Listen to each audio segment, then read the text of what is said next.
Olá, tudo bem com você? Espero que tenha começado bem o ano de 2024, com decisões importantes para levar a cabo aí na sua vida, com resoluções especialmente espirituais. Quem sabe a decisão de ler mais a Bíblia, conversar mais com Deus, estudar mais a palavra de Deus, que é algo importante e deve ser prioritário na nossa vida. Além disso, quem sabe decidir tomar aí decisões importantes na área de saúde, praticar mais exercício físico, se alimentar melhor, quem sabe eliminar alguns itens da dieta, aqueles que fazem mal à saúde, decidir, quem sabe, iniciar uma faculdade ou uma pós-graduação, enfim, empregar melhor seu tempo, dedicarmos mais tempo àquilo que realmente é importante, especialmente a família. Quem sabe aí investir mais ainda nos relacionamentos com o cônjuge, com os filhos, realizar o culto familiar, tantas coisas boas e importantes podemos decidir começar ou recomeçar ou continuar, melhor ainda, a partir deste início de ano. Vamos então a mais um Notícias da Semana. Na verdade, este aqui eu acho que tem mais, talvez o título mais apropriado seja Notícias do fim do ano e do começo do ano, porque devido às viagens aí de férias, não consegui atualizar esse quadro aqui em meu canal, mas vou tentar fazê-lo agora com você. Aproveito para pedir que você se inscreva no canal, caso não tenha feito isso ainda, acione o sininho para receber as notificações de novos vídeos, novos conteúdos, e se gostar do que viu aqui, compartilhe com seus amigos, ok? Dar um like também ajuda no engajamento, ajuda o YouTube a perceber que esses conteúdos são relevantes, ok? Vamos então para as notícias que eu publiquei aqui em meu blog outraleitura.com.br. Se você não acompanha, também fica aqui o convite, outraleitura.com.br, lendo o mundo com as lentes do cristianismo. Muito bem, extinção de insetos que já afeta a produção global de alimentos. É uma preocupação realmente séria. Vários institutos de pesquisa estão percebendo que a população de insetos está sendo reduzida gradualmente no planeta, por vários motivos, né? Pela própria intensificação da cultura, da tecnologia, né? Aplicada às culturas, às plantações, à agricultura, também devido às mudanças climáticas aí, que a gente sempre questiona se são tão assim maiormente, né, majoritariamente antropogênicas, mas que são reais, né? A Terra está, como diz a Bíblia, gemendo com dores como de parto, né? Então, um dos sinais do fim justamente é a degradação do meio ambiente. Deus ali no Apocalipse é dito que ele vem para destruir os que destroem a terra. E aqui a diminuição da população de insetos está afetando a produção mesmo de alimentos, né?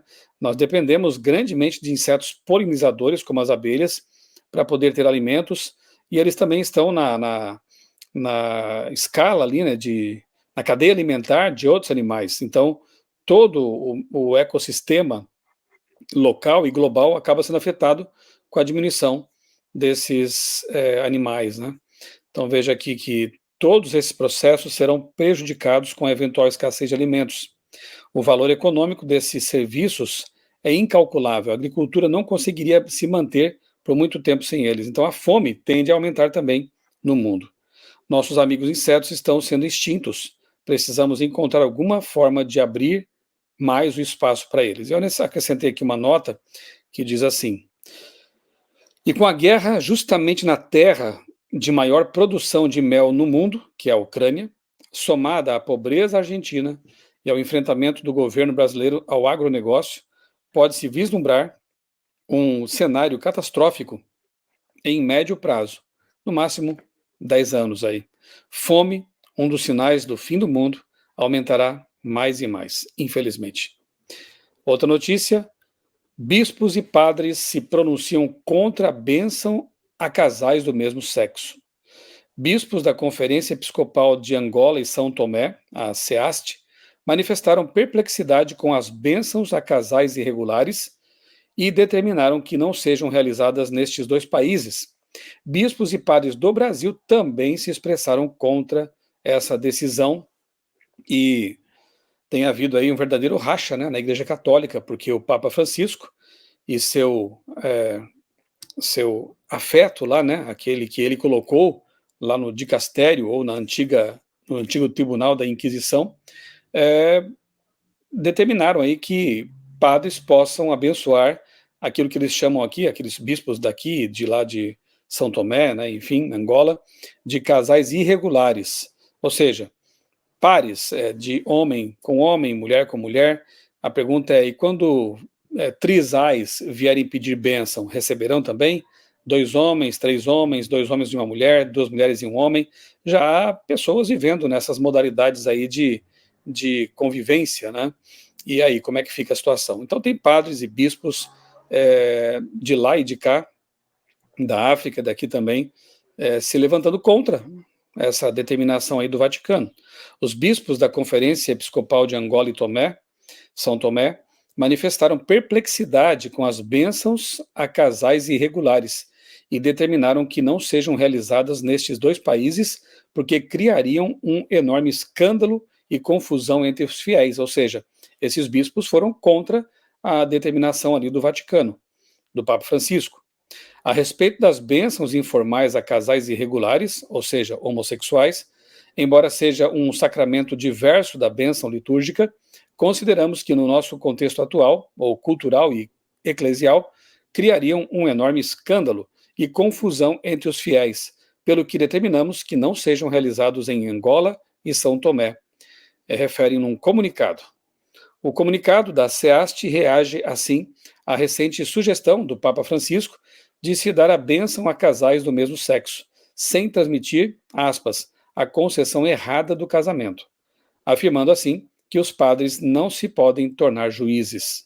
Segundo a SEAST, sua posição tem como suporte a declaração Fiducia Supplicans, que consideram suficiente para orientar o discernimento prudente e paterno dos ministros ordenados, no que respeita às bênçãos dos casais do mesmo sexo, argumentando assim, ainda, que o documento não impõe qualquer linha uniforme. Os bispos defendem que a resposta dada pela Congregação para a Doutrina da Fé, que é a antiga Inquisição, no dia 22 de fevereiro de 2021, sobre o tema, é uma prudente opção, pois ela orienta a acompanhar com caridade pastoral os fiéis que vivem nessas complexas situações e lembra que a Igreja não abençoa nem pode abençoar o pecado. Para os bispos do SEAST, o tema de maior incidência no contexto pastoral de Angola e São Tomé é o acesso aos sacramentos, particularmente do batismo de pessoas adultas que objetivamente vivem em pecado e que não pretendem emendar-se ou mudar de vida, assim como os padrinhos. Nesse documento é indicado o caso de homossexuais e dos transexuais. Entretanto, no nosso contexto, poderíamos considerar também os polígamos, as pessoas seriamente envolvidas na feitiçaria, no sincretismo religioso e na violência, fecha aspas, sublinha o documento. O Papa Francisco sugeriu que poderia haver formas de abençoar as uniões entre pessoas do mesmo sexo, respondendo a 5 cardeais conservadores que o desafiaram a afirmar os ensinamentos da Igreja sobre a homossexualidade antes de uma grande reunião em que os católicos LGBTQ estão na ordem do dia. O Vaticano publicou, na segunda-feira, uma carta de Francisco, que ele escreveu aos cardeais em 11 de julho, na qual sugere que as bênçãos poderiam ser estudadas se não confundissem a bênção com o casamento sacramental. Adicionei uma nota aqui, que eu extraí de um canal católico, né? No Brasil, o bispo Adair José Guimarães, de Formosa, Goiás, seguiu o parecer de inúmeras conferências ao redor do mundo, especialmente as do continente africano, e vetou as bênçãos a casais, entre aspas, gays, em sua diocese. Então, um bispo aqui brasileiro. No pronunciamento, ele falou da necessidade de acolher todos aqueles que sofrem com a atração por pessoas do mesmo sexo, e outros líderes católicos assumiram a mesma postura, e eu coloquei aqui um vídeo de um canal católico, em que há várias citações aqui, trechos, né, de vídeos de líderes católicos, padres e bispo de Formosa, inclusive, está aqui, e a fala deles no sentido de não apoiarem essa sugestão do Papa Francisco. E coloquei aqui um link para uma entrevista que eu fiz em vídeo com o diretor, o presidente fundador do Ministério Amizades Verdadeiras, que lida, é um ministério adventista, oficial, reconhecido pela igreja, que lida, ajuda pessoas que têm atração pelo mesmo sexo a viverem a vida cristã em sua plenitude. Então está aí um assunto bastante palpitante, polêmico, né, que tem trazido bastante desconforto aí entre as lideranças católicas, porque, afinal de contas, o Papa ele é tido como infalível pelos católicos quando lida com assuntos de fé.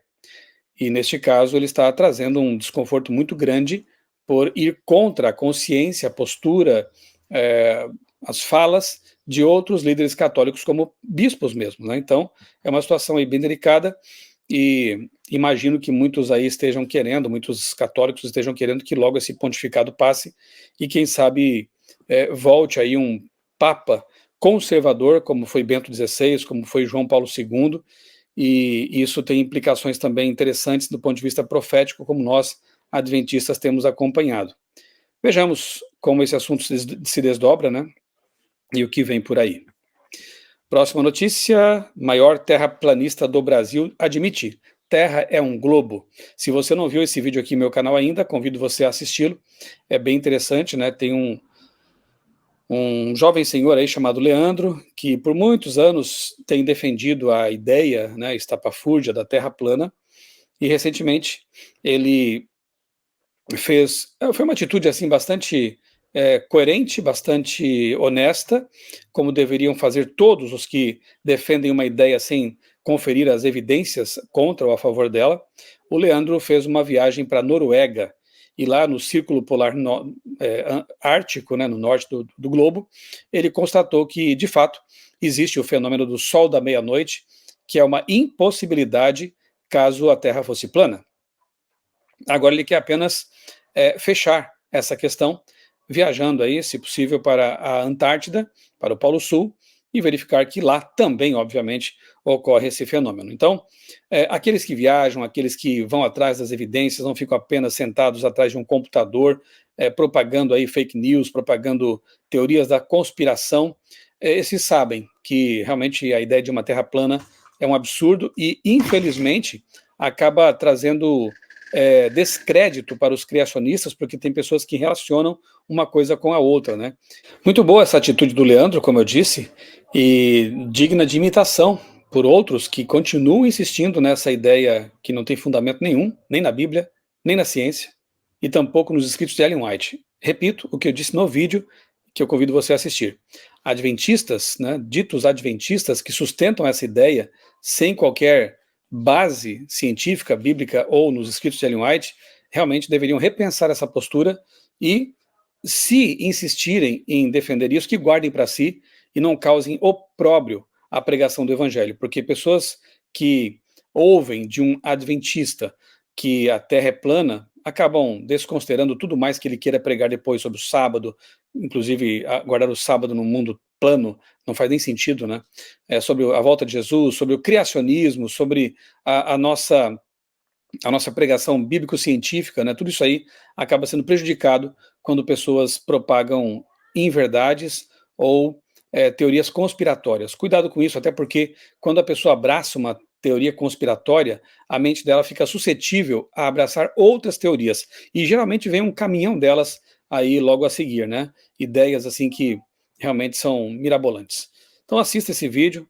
Eu aqui elogiei e elogio mais uma vez, né? Não concordo com muitas ideias do Leandro, obviamente, ele também tem outras ideias que não correspondem à realidade dos fatos, mas no que diz respeito aqui ao terraplanismo, ele tem sido bastante corajoso, inclusive está perdendo aí seguidores, está sendo detonado, porque esse povo adora partir para o argumento ad hominem, quando não tem argumentos reais com que lidar, né, com esse assunto, quando não conseguem refutar uma ideia, uma constatação, um fato, esses conspiracionistas atacam a pessoa, achando que com isso matam a ideia.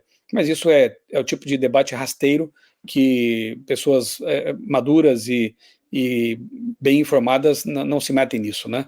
Não se deve atacar o mensageiro, mas sim a mensagem, se ela for falsa, e deixar que os frutos que a pessoa produz falem por si mesmos.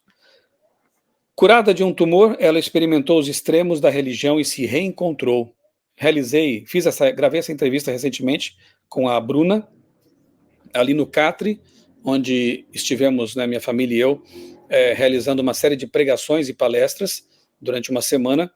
Então conhecemos a Bruna e gravei uma entrevista com ela, que tem uma experiência bastante interessante, eu diria até impressionante, né, sobre alguém que experimentou os dois extremos da religião, tanto o fanatismo religioso, do legalismo, do farisaísmo, do perfeccionismo, até o liberalismo dessas church moderninhas, né, dessas igrejas progressistas, e ambos os extremos fizeram mal para ela, até que ela percebeu que realmente o equilíbrio, o prumo, era o importante a se viver, né? E graças a Deus ela encontrou esse equilíbrio, ela se reencontrou com Deus, depois de ter se afastado, inclusive, de Deus, devido à influência dessas religiosidades não bíblicas, extremistas, diabólicas até. Graças a Deus, hoje a Bruna vive uma religião genuína, experimental com Deus, de missão, de pregação do evangelho, uma religião que envolve evangelismo o tempo todo, de missão realmente o tempo todo. É uma experiência muito interessante, convido você a assistir em meu canal. Curada de um tumor, ela experimentou os extremos da religião e se reencontrou. Aqui está o comentário da lição da semana passada, a última lição, né, do ano e do trimestre. Já começamos uma nova lição, agora sobre o livro de Salmos, e a lição de jovens trata sobre o tema da liberdade religiosa. Está muito boa também, especialmente nesses tempos em que temos aí visto uma intolerância crescente com os religiosos, para com a informação, a liberdade de imprensa, enfim. É um tema muito relevante e muito atual. Convido você a estudar as duas lições, a de adultos e a dos jovens, e você vai ganhar muito com isso. Em breve, em meu canal aqui, eu vou postar os vídeos da lição desta semana, das novas lições da Escola Sabatina para este trimestre. Mensagem da guarda do sábado chegou a Ana Hickman, e aqui mais um vídeo, né, de um canal que eu já tenho recomendado aqui para os meus amigos no meu canal, né, o canal da Leila Veríssimo Oficial. Leila Veríssimo Oficial, ela sempre traz aqui testemunhos, histórias interessantes, e aqui ela relembra uma situação vivida pela apresentadora Ana Hickman, quando ela teve contato com a mensagem do sábado. Fica aqui a dica então para você. Rumble encerra atividades no Brasil. Olha só que coisa, eu postei aqui uma nota em meu blog, né, outraleitura.com.br, da surpresa que eu tive quando fui atualizar o meu Rumble, porque eu tenho também um perfil, ali um canal no Rumble, justamente por segurança, porque o YouTube ele acaba trazendo muitas restrições, e eu confesso que eu não sei por quanto tempo mais pregadores, evangelistas, com o perfil do meu canal, por exemplo, terão espaço para divulgar, pregar, comunicar aqui no YouTube. Então, por segurança, eu tenho postado os mesmos vídeos lá no Rumble, que foi criado, né, para ser uma plataforma com liberdade praticamente irrestrita, liberdade de comunicação, de expressão, porque o certo é o seguinte: conceda liberdade. Eu sou jornalista e eu sempre lutei também pela liberdade de imprensa, liberdade de expressão e religiosa também, como adventista defendo essa bandeira.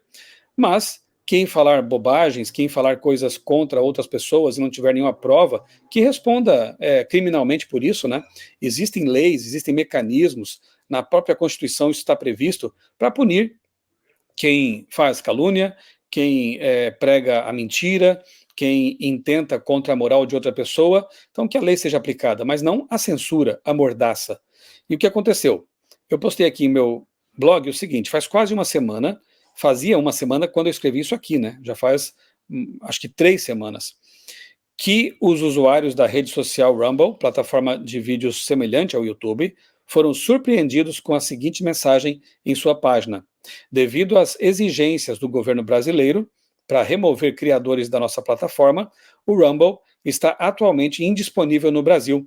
Estamos desafiando essas exigências do governo e esperamos restaurar o acesso em breve.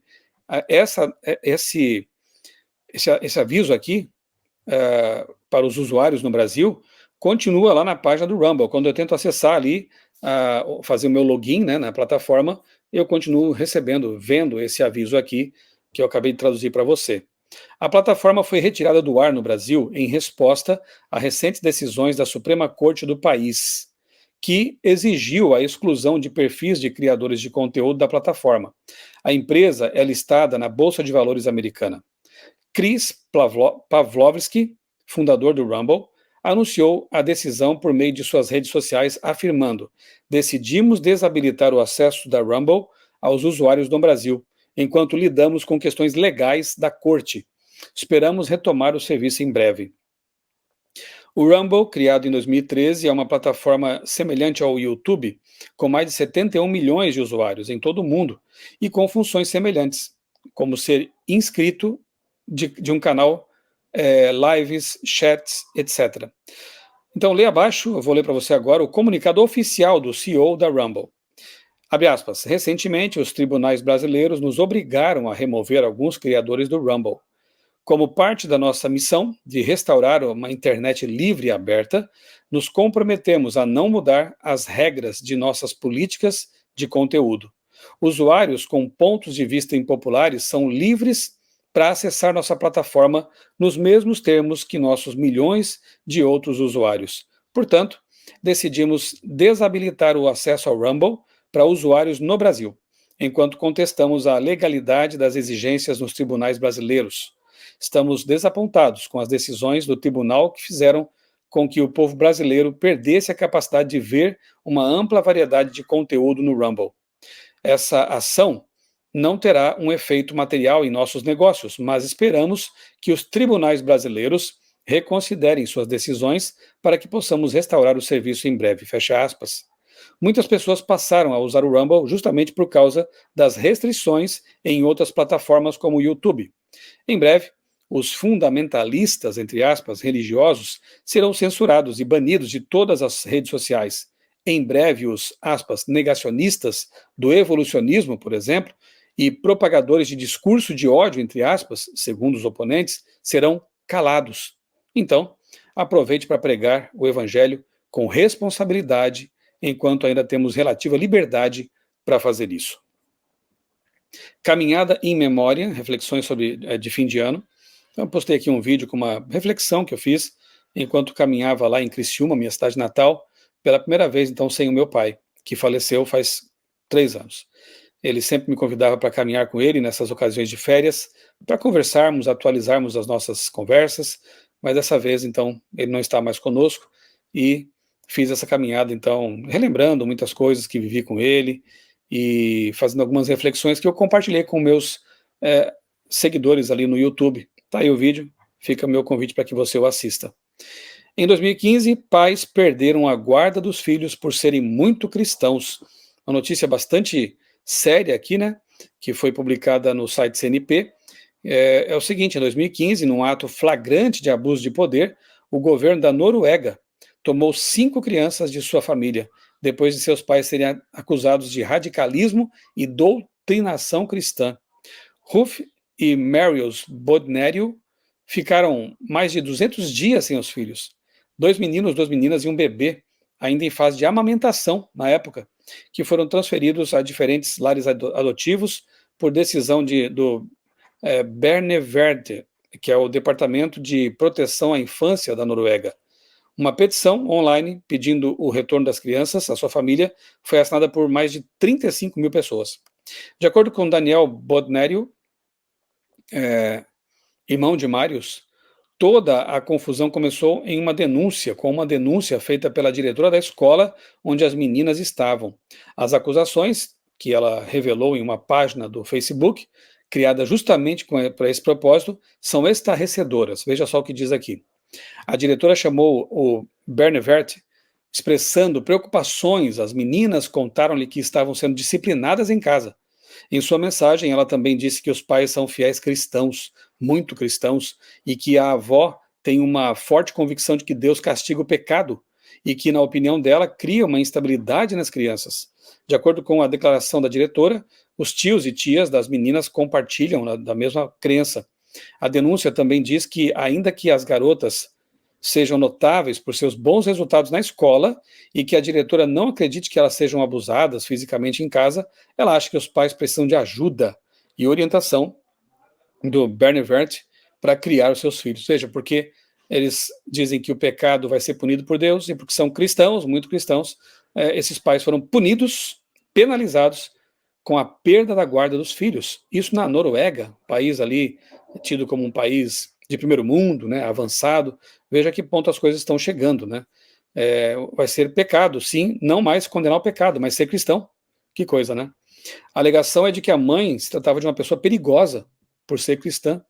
Entre outras coisas, havia a denúncia de que os pais e avós da família eram cristãos radicais e que estavam doutrinando os filhos. Imagine se isso pega aqui no Brasil, e não duvido que em breve possa acontecer isso, em curto, médio ou longo prazo, de que famílias tidas como cristãos radicais, quem sabe porque guardam o sábado, quem sabe porque creem na vida eterna, na volta de Jesus, ou porque são criacionistas, passam a ser vistos como não mais capazes de ser responsáveis por seus filhos. Lá, assim como em outros lugares dominados por uma ferrenha engenharia social, a pátria educadora, mais que um projeto, já é uma triste realidade. Há liberdade para tudo, menos para ser cristão. Não se pode dizer que Deus castiga, senão quem castiga é o Estado. Assim aconteceu por lá. No Natal, 113 pessoas foram mortas na Nigéria. Mais de 300 pessoas ficaram feridas durante ataques em 20 comunidades. Eu acho que você não ouviu falar disso, né? Porque os holofotes dificilmente são apontados para a África, e especialmente quando são cristãos africanos. Cristãos da Nigéria convivem com ataques de extremistas islâmicos constantemente. Na noite do dia 24 de dezembro até a madrugada do dia de Natal, homens armados atacaram aldeias cristãs e assassinaram 113 pessoas no estado de Plateau, na Nigéria. Em entrevista à agência de notícias France Press, o chefe do governo local garantiu que mais de 300 pessoas ficaram feridas nos incidentes, que atingiram 20 comunidades da região. O porta-voz do trabalho da Portas Abertas na África subsaariana, Joe Newhouse, explicou que as informações sobre a identidade das vítimas e a motivação dos ataques devem demorar para chegar.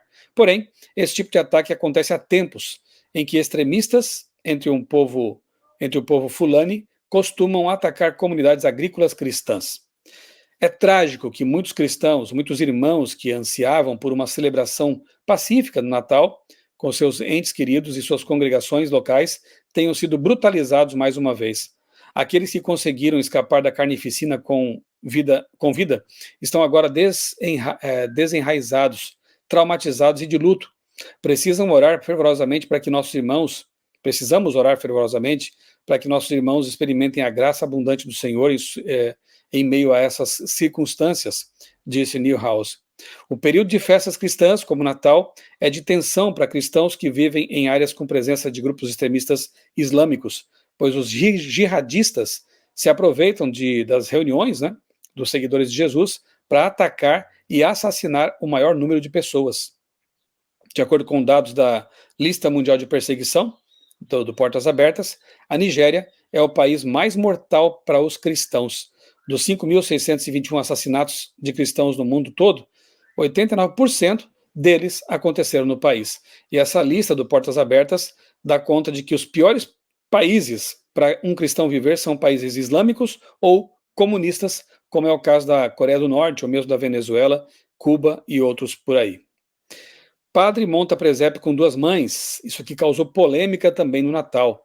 O presépio da igreja com duas mães do menino Jesus, em vez de convencionais Maria e José, provocou raiva na Itália. Os presépios são populares nesse país maioritariamente católico, mas nos últimos anos têm estado cada vez mais envolvidos em guerras culturais à medida que a sociedade se torna mais secular e multicultural. O padre da Igreja dos Santos de Pedro e Paulo, em Capocastelo de Mercogliano, uma aldeia da província de Avellino, cerca de 1 hora de carro a leste de Nápoles, defendeu a representação do nascimento de Jesus. Ele disse que queria mostrar com essa cena que as famílias não são apenas as tradicionais. Ele pode mostrar o que ele quiser, mas a família de Jesus foi sim uma família original. Pai adotivo, né? Mas pai, mãe e filho. E foi Deus quem escolheu essa configuração familiar para que Jesus nascesse ali. Uma família consagrada a Deus, dedicada a Deus e de acordo com aquilo que Deus criou. Né? Eu acrescentei uma notinha aqui depois. Conforme a Bíblia, Deus escolheu o pai e a mãe de Jesus e colocou seu filho sob a responsabilidade de uma família natural, conforme ele mesmo criou. E relembro aqui, então, um vídeo em que eu falo sobre essa autora, né, que renegou o Islã e apontou 3 ameaças à civilização ocidental. Vale muito a pena você conhecer o trabalho dessa senhora.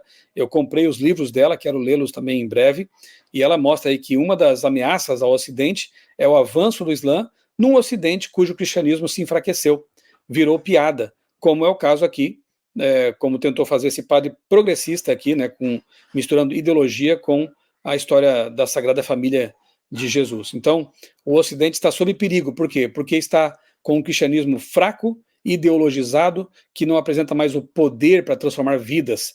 E com o cristianismo desse tipo, né, woke, progressista, realmente ideias, ideologias e o próprio Islã avançam com força, né? Deve haver uma reforma, deve haver uma revolução, no bom sentido, espiritual, na Europa, para que esse cenário mude o quanto antes.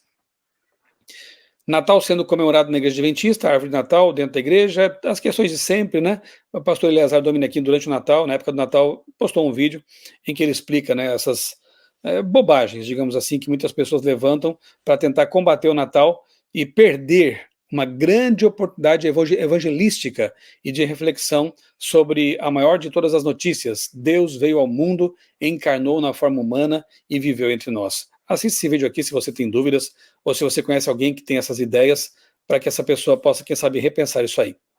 Isso aqui me deu muita alegria, né? No dia 23 de dezembro, eu tive a oportunidade de batizar a minha prima Adriana. Ela mora em Florianópolis e frequenta agora a igreja de Rio Tavares. Ela é advogada, uma pesquisadora profunda. Eu tive o prazer de estudar a Bíblia com ela por mais de um ano. E finalmente ela tomou a decisão de ser batizada e eu pude realizar essa cerimônia lá na igreja de Rio Tavares. E aqui eu reproduzi, com a permissão dela, publiquei com a permissão dela, um testemunho que ela escreveu e foi lido no dia do batismo. Realmente um texto muito interessante que eu convido você a ler. Ok? Aqui algumas fotos, né, do momento. Foi algo muito especial para nós. Minha irmã e minha sobrinha cantaram nessa ocasião, estão aí na foto, né? E aqui eu estou com a minha querida prima Adriana. Nós crescemos juntos, nossa infância foi compartilhada. Então pense na minha alegria neste momento em poder dedicá-la ao Senhor Jesus. Fome atinge cristãos norte-coreanos. Refugiados norte-coreanos dividem o pouco que têm para sobreviver. Se o povo da Coreia do Norte já sofre, imagine como é a vida dos cristãos ali. Leia essa matéria, você vai ter uma ideia do inferno que vivem nossos irmãos ali na Coreia do Norte comunista. Poder de um livro encontrado no lixo, testemunho lindíssimo também, eu postei aqui, de uma senhora, uma jovem senhora que encontrou, cujo marido encontrou um livro, Vida de Jesus, no lixo, ela leu, foi transformada toda a sua família, e aqui está o vídeo, então, contando de forma emocionante esse incidente aí. E aqui, a lição já anterior, de 2 semanas, né, marcando, então, o fim das notícias e a atualização que eu faço para você aqui. Então, eu quero convidá-lo mais uma vez, se não acompanha meu blog outraleitura.com.br, que faça isso. E, de novo, se inscreva aqui no canal, caso você não tenha feito isso ainda, tá bom? Mais uma vez, eu lhe desejo um ano muito abençoado, que você continue acompanhando aqui meus conteúdos, ore por esse trabalho voluntário que eu faço aqui, já faz alguns anos, né? Esse não é o meu trabalho, aqui é tudo voluntário, mas faço com o maior carinho, com o maior respeito, com a maior responsabilidade, sobretudo pedindo sempre as bênçãos de Deus para fazer isso da forma correta. Um abraço e que Deus abençoe grandemente a sua vida e também a sua família.